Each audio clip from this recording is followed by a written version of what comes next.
ของเราไอ้หนุ่มวิทยุการบินเฮาสวยบรรเทาในการสื่อสารในทุกวันประจำการ24 ชั่วโมงพวกเขาเหตุเปียกสื่อตรง24 ชั่วโมงกล้าประกันยามมีปัญหาให้รายงานหา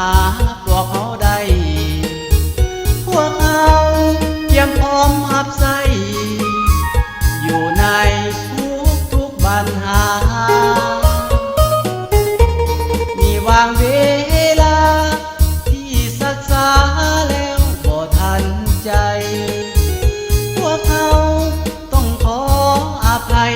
ขอความเห็นใจจากทุกทางตั้งใจเฮ็ดงานอยู่ทั้งวันเป็นปิ่นขึ้นซื้อวิทยุการบินบ่แม่นดินเลอ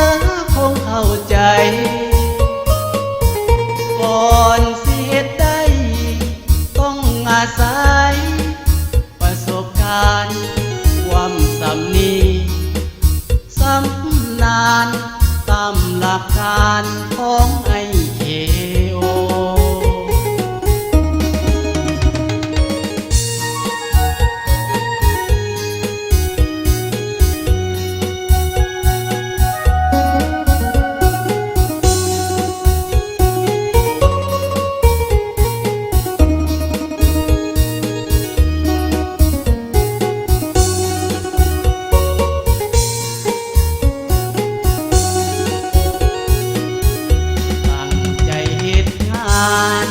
อยู่ทั้งวัน